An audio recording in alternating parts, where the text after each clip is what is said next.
Assalamualaikum warahmatullahi wabarakatuh.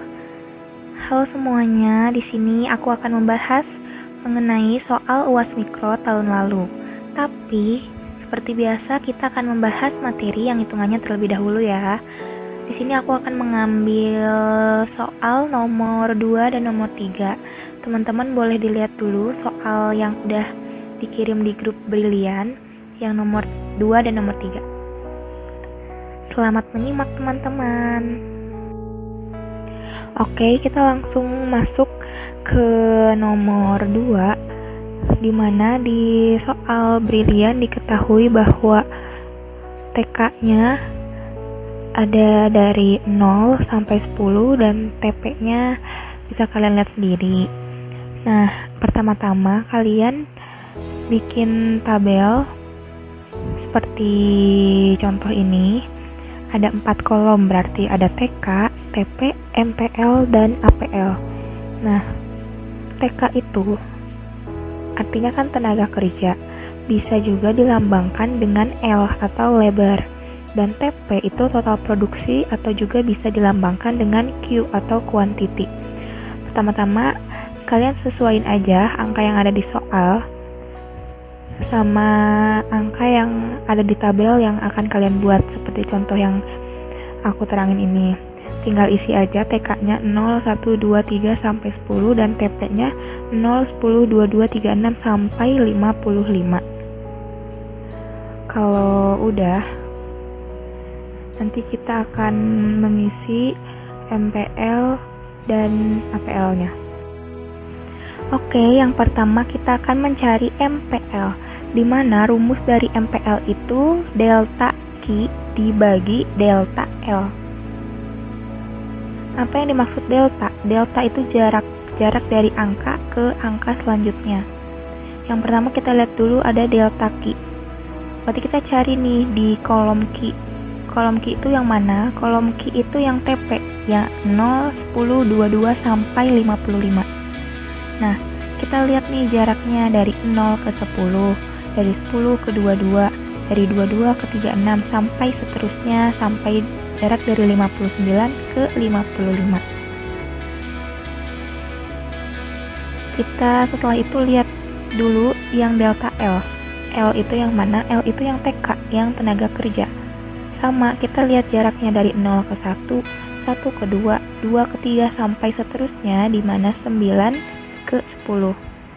Nah, berhubung di sini L-nya itu 1 ya, jaraknya dari 0 ke 1, 1, 1 ke 2, 1. Jadi kita samain aja bahwa delta L itu sama dengan 1.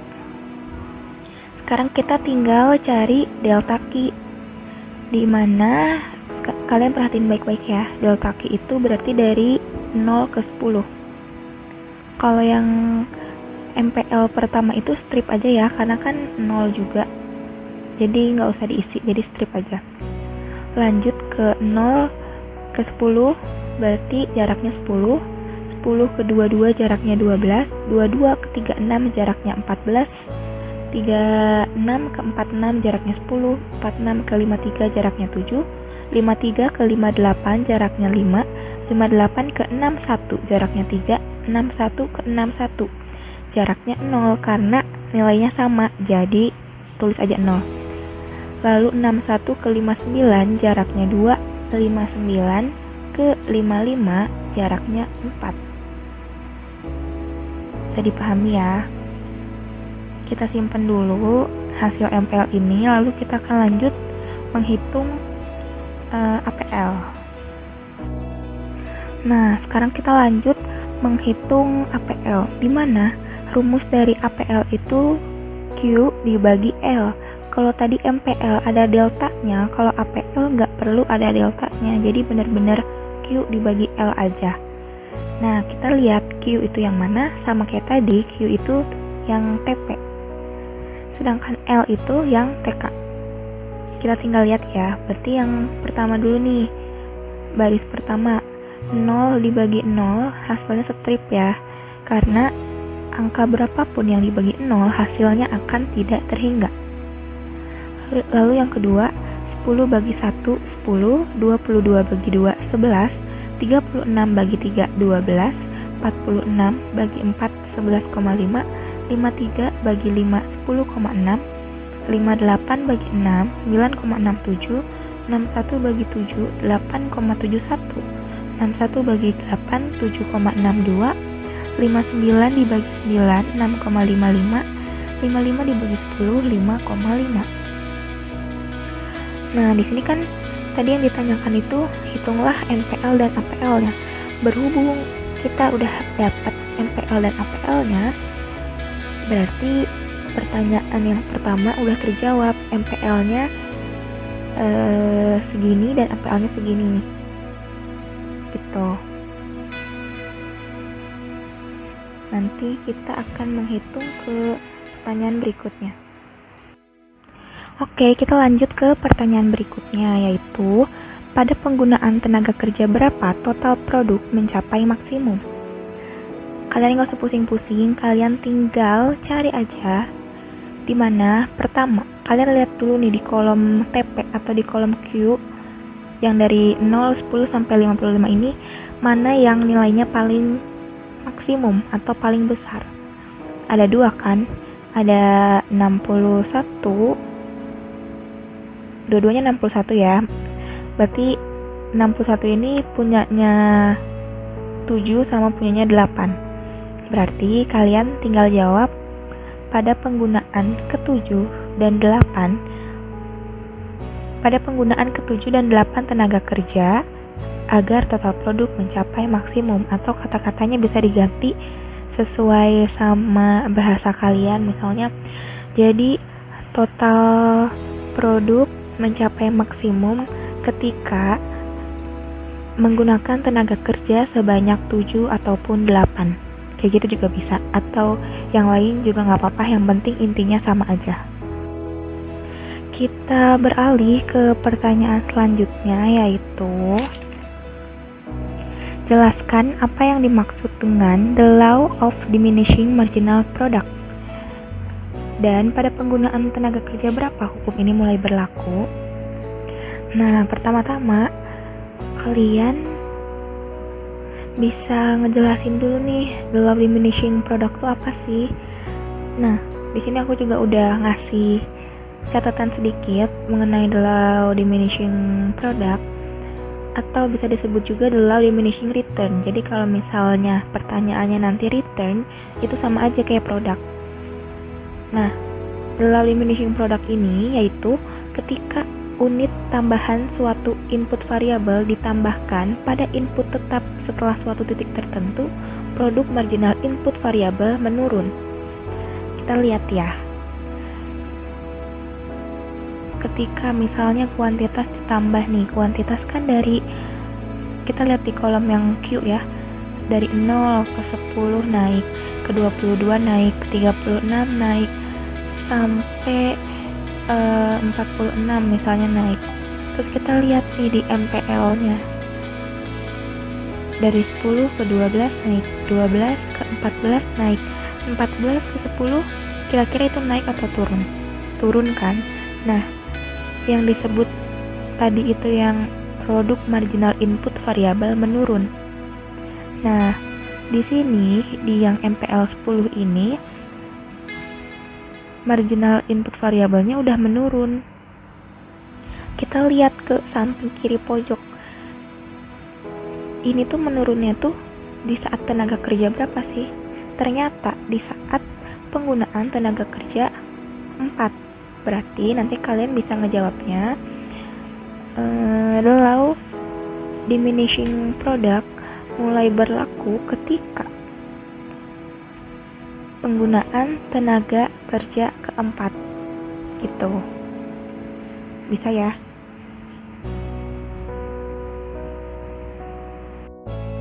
Oke, untuk nomor 2 udah selesai. Sekarang kita lanjut ke nomor selanjutnya, yaitu yang tentunya hitungan. Yang akan coba aku bahas yaitu nomor 3. Boleh dilihat dulu soalnya baik-baik. Oke, di sini aku udah ada tabel nomor 3 di mana ada 10 kolom yaitu Q, TC, TFC, TVC, AVC, ATC, MC, P sama dengan MR, TR, dan profit. Yang diketahui di soal itu ada kolom Q dan kolom TC, di mana Q itu 0, 1, 2, 3, 4, 5, 6, dan TC itu 10, 15, 19, 25, 33, 42, dan 53. Nah, kalian nanti bikin tabel kayak gini di kertas kalian supaya mudah. Kita akan ngisi kolom selanjutnya, jadi perhatiin baik-baik ya. Oke, kita lihat di soal yang ditanyakan itu apa sih? Yang pertama, andaikan harga pasar adalah $8 dan besaran fixed cost-nya $10. Apakah perusahaan akan mendapatkan keuntungan? Langkah pertama yang harus kalian lakuin itu, kalian isi dulu nih yang udah diketahuinya. Si harga pasarnya itu $8. Kalian isi di kolom P sama dengan MR. Kenapa di kolom itu? Karena P itu artinya harga. Jadi kalian isi semuanya dari kolom, dari baris ke 1 sampai baris ke akhir itu 8 semuanya, karena semuanya sama, harga pasarnya $8. Selain itu, yang udah diketahui di sini adalah fixed cost, yaitu $10. Kalian juga isi nih di fixed cost ini TFC ya. TFC itu singkatan dari total fixed cost. Kalian isi semuanya dari baris pertama sampai baris akhir 10, karena besarannya sama semua. Kalau udah, kita akan menghitung kolom selanjutnya. Oke, kalau tadi yang diketahui itu cuman harga pasar dan fixed cost-nya aja, berarti mau gak mau kita harus menghitung kolom yang lain. Karena semua kolom yang ada di sini itu harus terisi supaya kita tahu apakah perusahaan ini tuh mendapatkan keuntungan atau enggak. Setelah tadi TFC, kita ke kolom sebelahnya yaitu TVC atau Total Variable Cost. Di sini aku juga udah nulis rumusnya. Kalau TVC itu rumusnya TC dikurang TFC atau Total Cost dikurang Total Fixed Cost. TC, mana itu TC? Kalian tinggal lihat kolom TC yang 10, 15, 19 sampai 53. Dikurang TFC. TFC-nya yang mana? Yang hijau, yang kotaknya warna hijau, yang tadi yang diketahui fixed cost itu $10. Kalian tinggal hitung 10 kurang 10 0, 15 kurang 10 5, 19 kurang 10 9, 25 kurang 10 15, 33 kurang 10 23, 42 kurang 10 32, dan 53 kurang 10 hasilnya 43. Setelah TVC udah, sekarang kita ke AVC. AVC itu apa? Average Variable Cost. Dimana rumusnya itu TVC dibagi Q. TVC yang mana? TVC itu kolom sebelumnya yang kotak warna merah. Dari 0, 5, 9 sampai 43.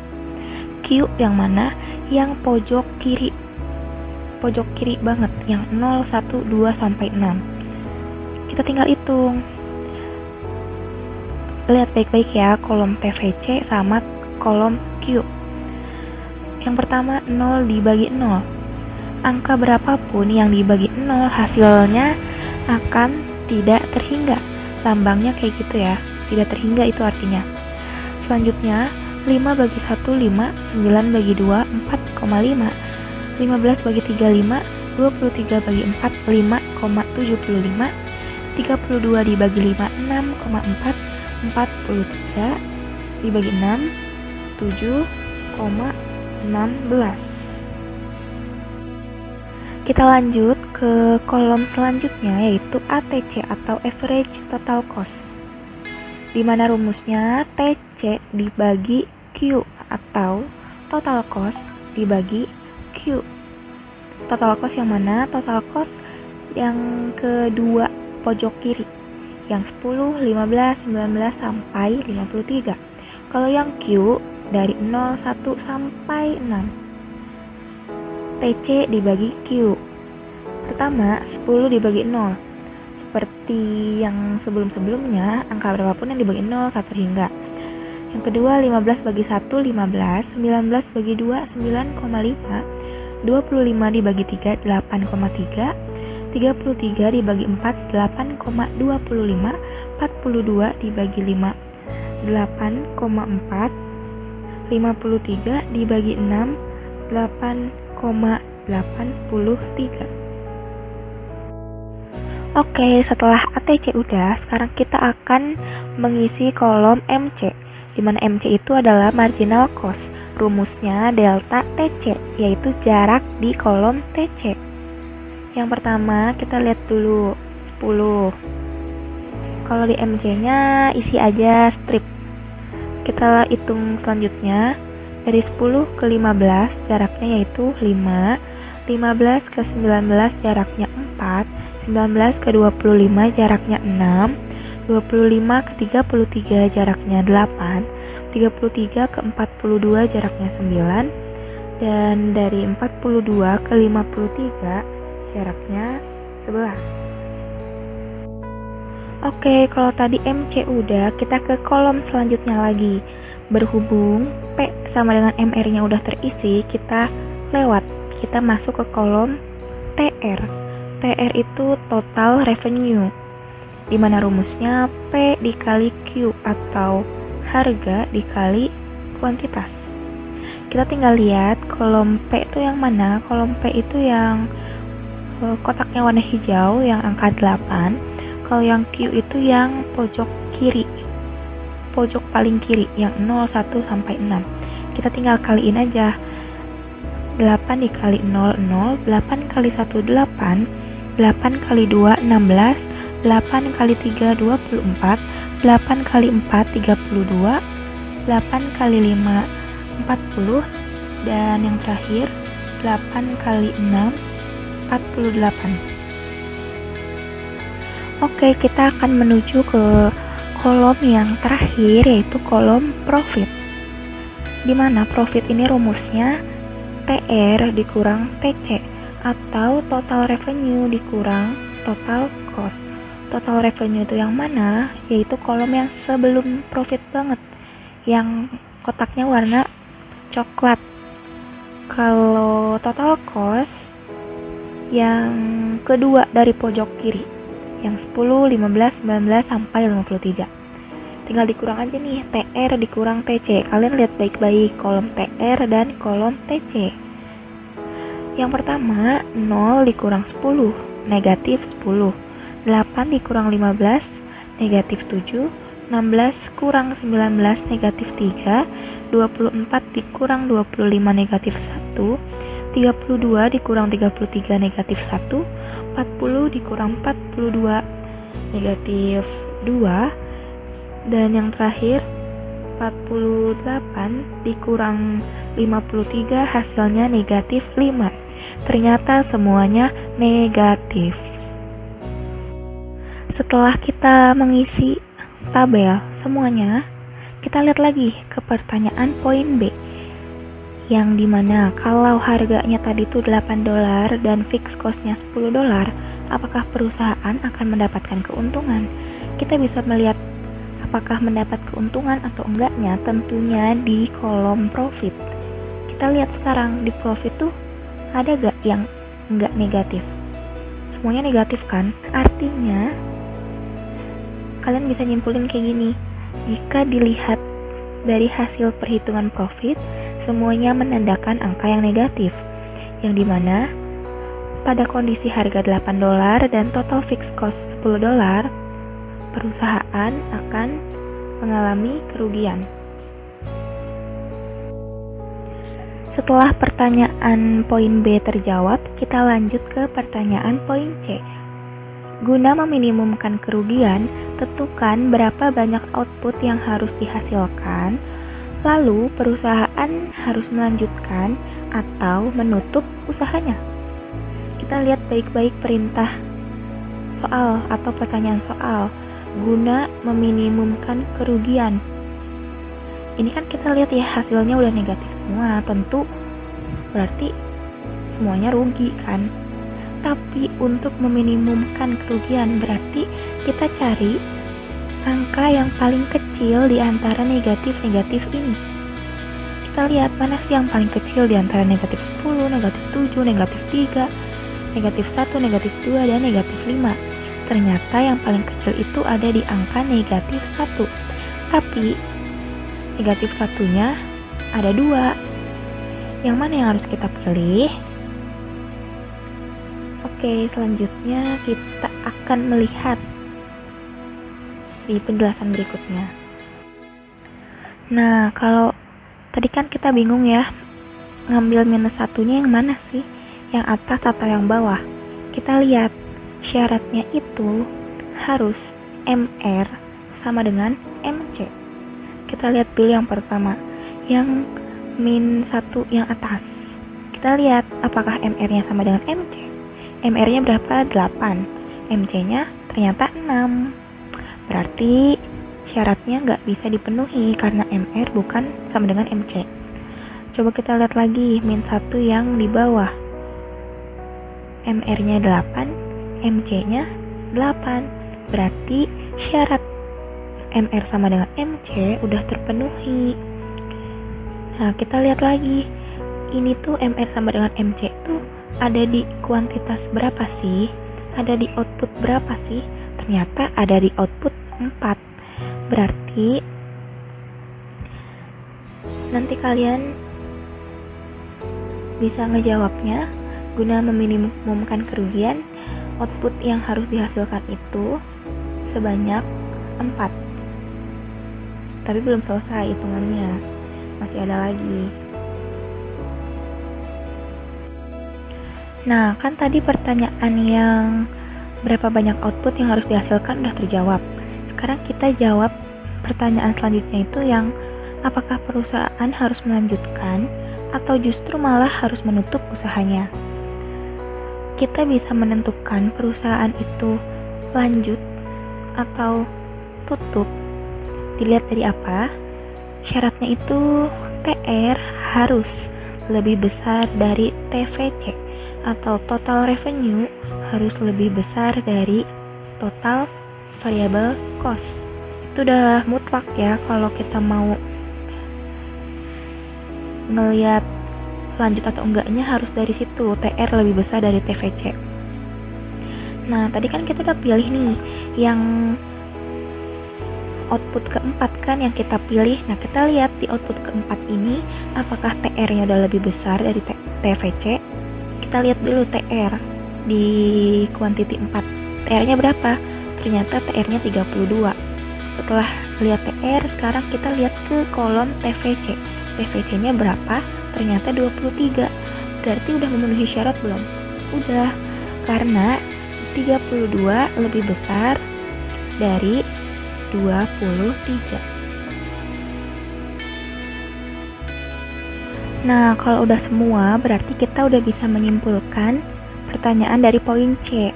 Berarti jawabannya, berhubung TR lebih besar dari TVC atau 32 lebih besar dari 23, berarti perusahaan masih memiliki peluang untuk mendapatkan keuntungan. Jadi, guna meminimumkan kerugian, perusahaan sebaiknya menghasilkan output sebanyak 4. Lalu, perusahaan lebih baik melanjutkan usahanya. Bisa kayak gitu atau bisa juga pakai bahasa kalian yang lebih mudah dipahami, tapi intinya sama nggak apa-apa. Yang penting kalian paham maksud dari jawaban kalian.